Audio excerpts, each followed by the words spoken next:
une période de contingence, d'incertitude.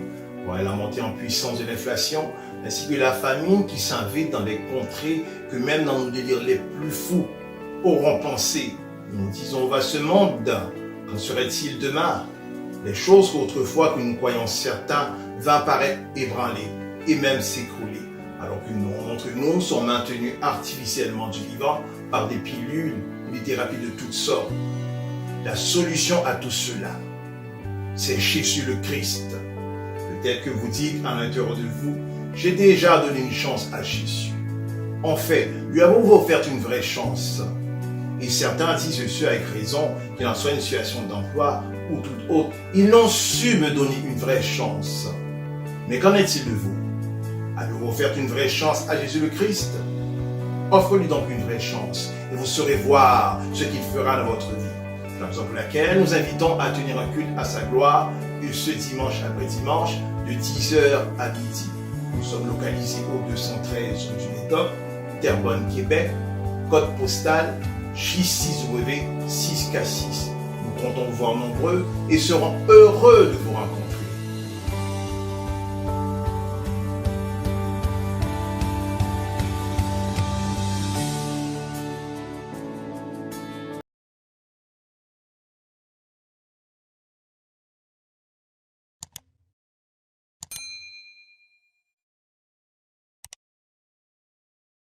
How many of you have seen this video where a bishop introduced his husband? There's more to it. I never thought that a day like this would come, but it's here. Many of you might have seen this clip, but you may not have seen the other clip of the speaker. I'm going to play both videos and we will get into the story. Listen carefully.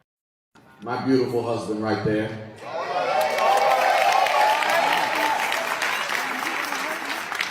He took us under his proverbial and prophetic wings, accepting us, honoring us. Bon matin à tous, une fois de plus avec une joie combien immense et sans la moindre limite que je vous retrouve encore ce matin au travers de cette capsule. Et nous vous offrons nos sincères salutations de par où que vous nous recevez. Pour ceux qui sont parvenus à la connaissance de Christ dans les années 80-90, le summum du péché à cette époque était pour nous l'adultère ou bien encore des relations extra-conjugales lorsque l'homme et la femme avaient à s'entretenir d'autres relations en dehors du couple, en dehors du foyer.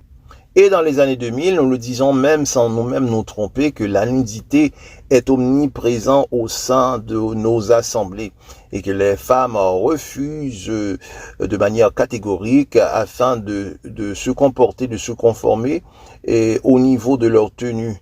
Également, les hommes ainsi sont à blâmer puisque la manière qu'ils vont se revêtir également pour se rendre à l'assemblée, c'est tel qu'ils allaient dans un gym avec des pantalons flous, avec leurs cheveux complètement en bataille. Ils rentrent même dans l'assemblée sans même saluer la présence du Saint-Esprit. On salue la présence du Saint-Esprit en enlevant nos chapeaux, en enlevant tout ce que nous avons qui voile notre tête, car vous savez qu'un homme au sein de l'assemblée ne peut se couvrir la tête, car c'est un déshonneur à son chef qui est Jésus-Christ de Nazareth. Et maintenant, aujourd'hui, au sein de nos assemblées, l'assemblée de Christ, l'assemblée de Dieu aujourd'hui, vit des instants de crise majeure parce que nous voyons l'entrée en scène, l'émergence de l'homosexualité au sein de l'Église, celle que vous pouvez le percevoir par ce cliché. Et il y a ce bishop qui répond au nom de Oliver Clyde Allen, qui est le pasteur senior de l'Église de la Vision Church of Atlanta. Et de la tribune, il s'avouera homosexuel en faisant référence, annonçant la présence de son mari qui occupe l'assemblée. Et non seulement cela, également, l'homosexualité au sein de l'Église commence à se répandre comme une traînée de poudre. Et là, l'Église est en danger. Et c'est la raison pour laquelle que nous avons tenu de maintes capsules par rapport au travestisme de l'Église. L'Église est en train de se travestir dans un autre genre. L'Église est autre chose qu'une Église. Et le Christ, alors qu'il avait assuré au temple au moment de son arrivage, qu'il perçut que de nombreux vendeurs occupaient les lieux. Alors que ce que le Christ a fit, il avait donc à fouetter les camarades et disant que vous avez fait de la maison de mon père une caverne de voleurs. Et c'est ainsi qu'aujourd'hui, la maison de Dieu est devenue une caverne de voleurs. Parce que lorsque quelqu'un se met au vol, eh bien, cet individu se trouve maintenant dans une spirale, se trouve dans une chute libre. Après le vol, il n'y a pas d'autre sentiment de culpabilité, il n'y a pas de point d'arrêt ni d'intersection. Eh bien, nous nous trouvons dans cette spirale de péché. Et donc l'église aujourd'hui est devenue une caverne de voleurs aujourd'hui, alors que nous trouvons toutes sortes d'espèces. Et nous avons dit dans les capsules précédentes la nudité des femmes à l'église.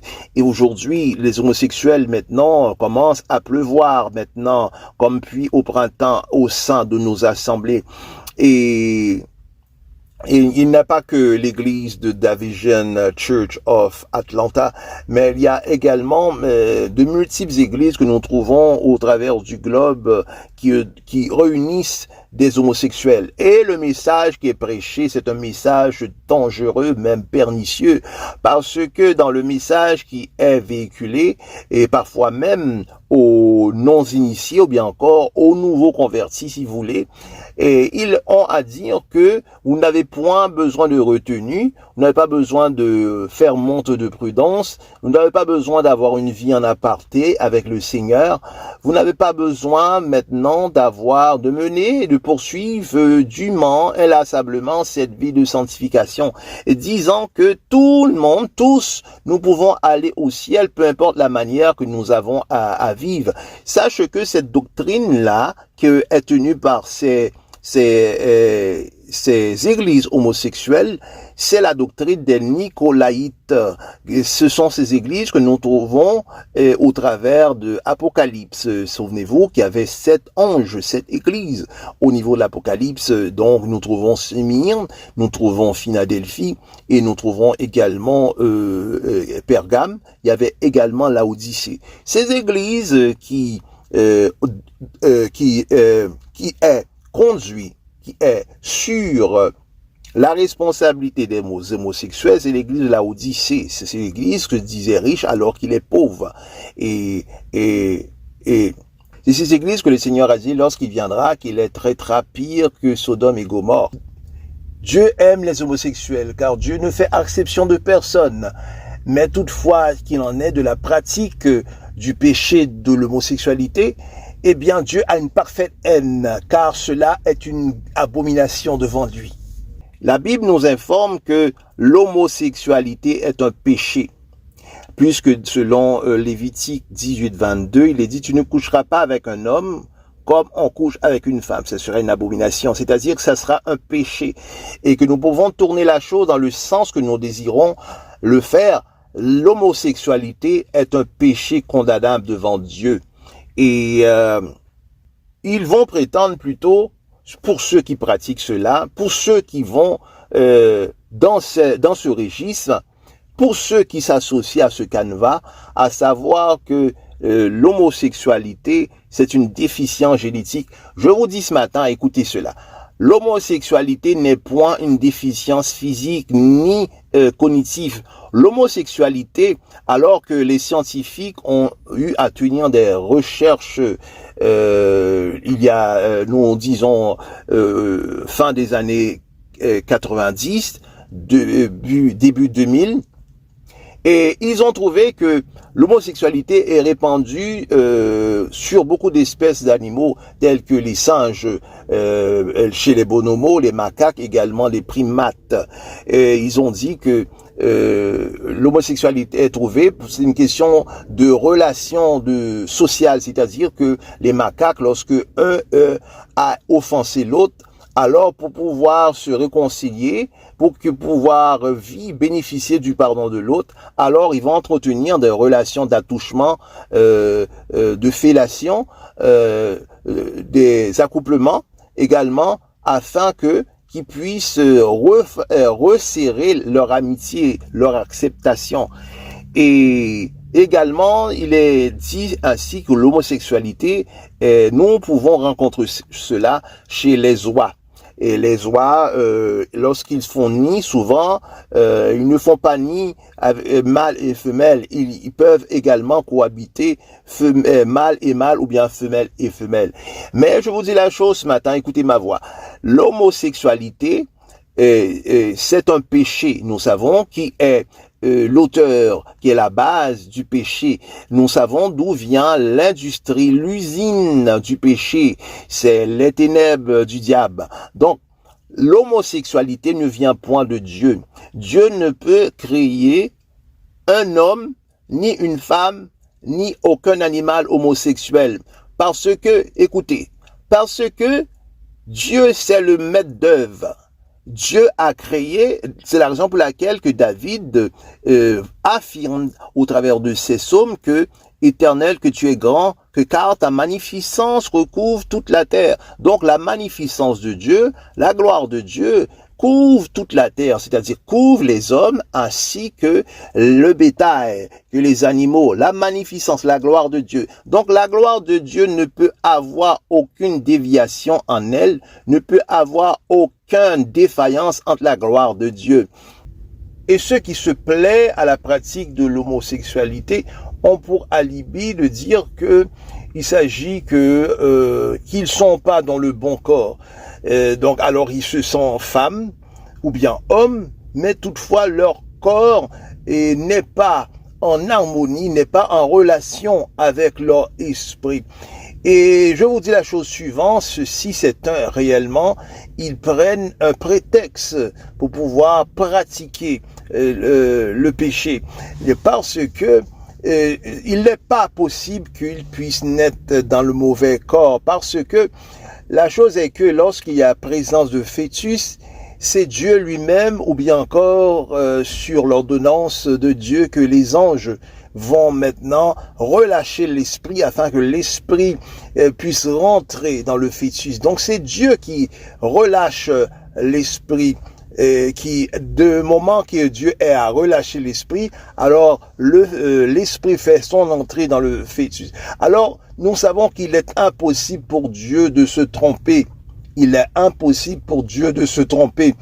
De la première démarche, au moment de l'entrée en scène de l'esprit dans le fœtus, l'esprit qui est maintenant octroyé au fœtus, c'est un esprit totalement en harmonie avec le sexe du fœtus. Et sachez que nous devons saisir que les animaux, alors que les observateurs ont à remarquer l'homosexualité de certaines espèces, il nous faut comprendre que tout ce qui est péché, cela vient du diable. Donc, nous savons également que le diable, c'est un maître du déguisement.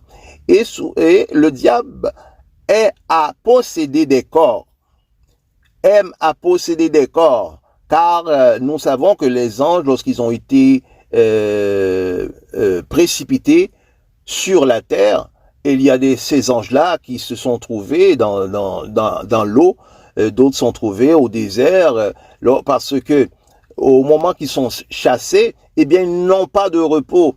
Alors, il s'agit que ces esprits impurs vont s'inviter, vont occuper des corps, et même des corps d'animaux. Nous savons également l'animal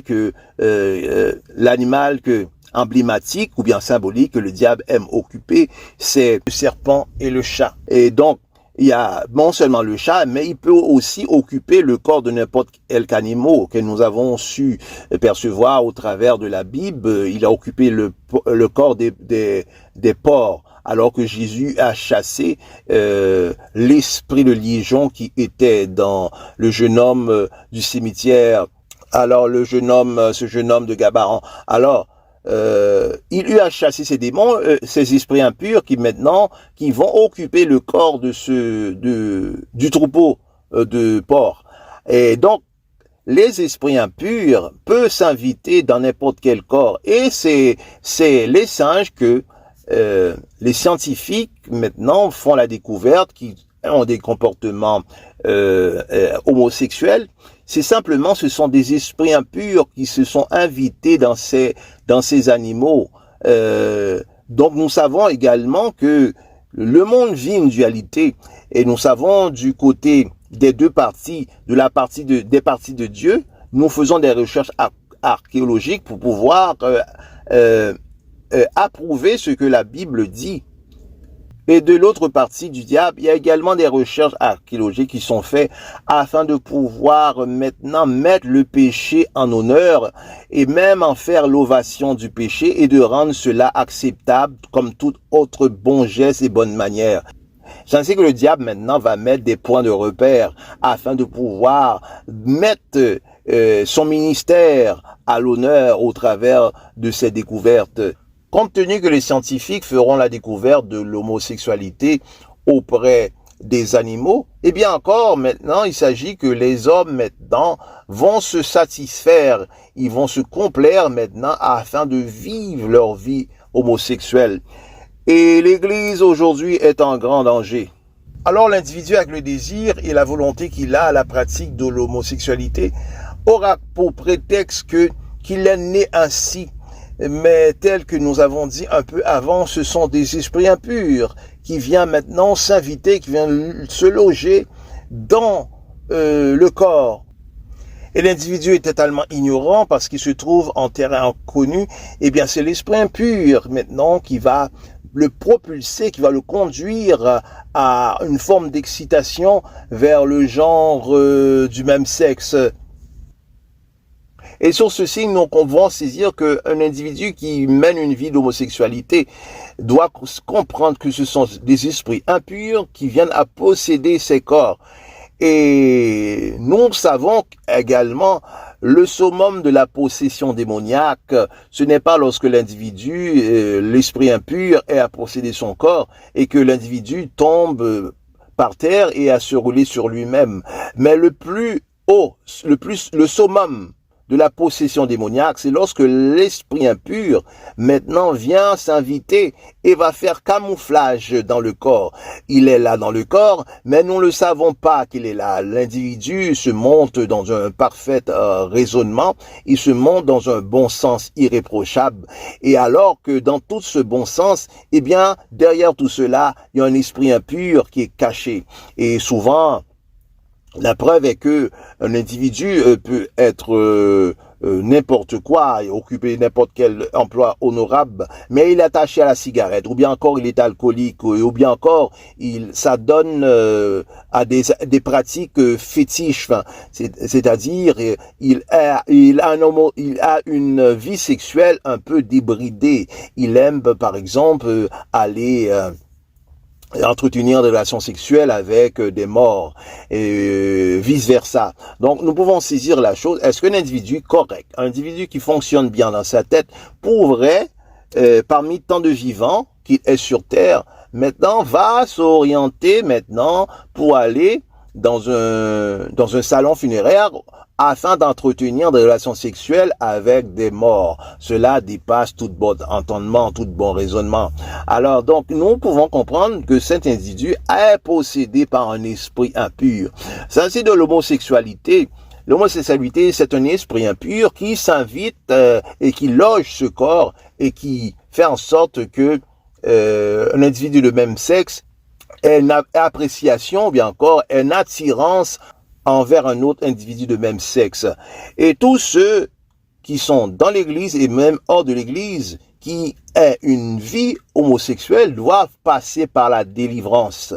Par la délivrance seulement. Ce n'est pas les pilules, ce n'est pas un retrait du travail, ce n'est pas un congé quelconque qui sera vous délivrer, ce n'est pas même vos prières que vous avez à faire, des prières écourtées que vous devez passer par la délivrance. Cela peut prendre un temps considérable, cela peut prendre, vous pouvez ainsi être délivré la journée même ou bien le lendemain, tout dépend de Dieu, mais essentiellement, vous devez passer par la délivrance, que ce soit le temps que cela prenne, vous devez passer par la délivrance afin de pouvoir expulser ce démon, bien encore ces démons qui se logent à l'intérieur de votre corps. Et donc, l'Église aujourd'hui est en danger parce que le diable va emprunter ce corps afin d'amener un venin puissant dans l'Église, à savoir que nous pouvons aller au ciel, peu importe la vie que nous avons à vivre, que nous pouvons aller au ciel, nous pouvons être ravis au moment de l'enlèvement de l'Église, peu importe la façon que nous nous tenons, peu importe la façon que nous marchons, peu importe la manière que nous avons à vivre notre vie chrétienne. Mes chers amis, l'heure est venue de se quitter. Nous serons ensemble la semaine prochaine, Dieu voulant. D'ici là, veuillez partager la capsule afin de pouvoir encourager la chaîne telle que nous avons à vous encourager. Également, veuillez nous encourager afin de pouvoir avancer cette chaîne dans le temps que nous sommes aujourd'hui. Il n'y a pas aujourd'hui des bons serviteurs en abondance, mais le peu de bons serviteurs qu'il est, tout comme cette chaîne, a besoin de votre support, a besoin de votre encouragement. L'heure, il se fait tard aujourd'hui, il se fait tard, car l'Église est travestie, l'Église est infiltrée par les esprits démoniaques. Aujourd'hui, nous ne devons pas maintenant vous surprendre de voir le diable maintenant qui prêche au niveau de la tribune avec son micro et sa Bible. Donc mes frères et sœurs, veuillez nous faire le partage de la vidéo, veuillez également nous faire un like, veuillez aussi appuyer sur la cloche de notification afin de pouvoir consulter la prochaine capsule. Et d'ici là, que Dieu puisse bien vous garder. C'est Pasteur Jade qui vous dit à la prochaine. Je bénirai l'Éternel pour tous ses bienfaits. Sa louange sera toujours dans ma bouche. Je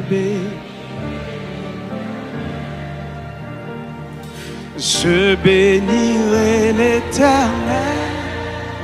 Alléluia.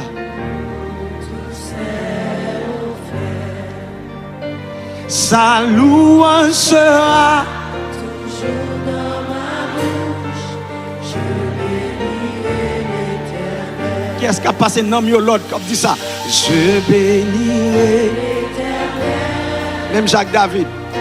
Pour tous ses faits. Sa louange. Sa louange sera toujours dans ma bouche. Je bénirai l'Éternel. Dis ça encore, je bénirai l'Éternel pour tous ses hauts faits. Alléluia. Sa louange sera toujours dans ma bouche. Je bénirai l'Éternel. Criez, oh mon amour.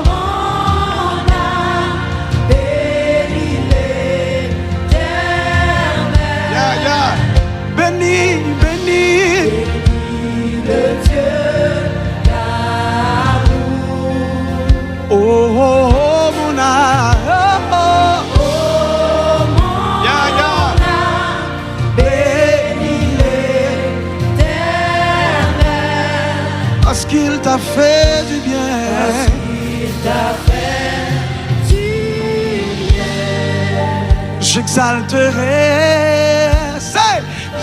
J'exalterai l'Éternel pour tous ses hauts faits. Sa louange sera toujours dans ma bouche. Oh. J'exalterai l'Éternel. J'exalterai l'Éternel pour tous ses hauts faits.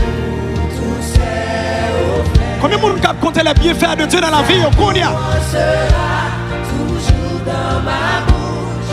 J'exalterai l'Éternel. Criez, oh mon âme, oh mon âme, bénis l'Éternel. Bénis le Dieu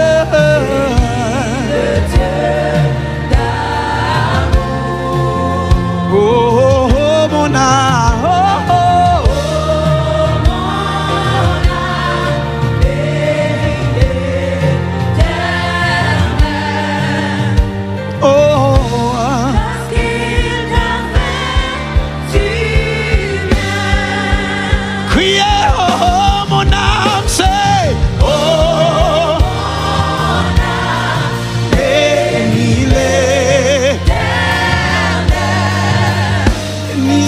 Dieu.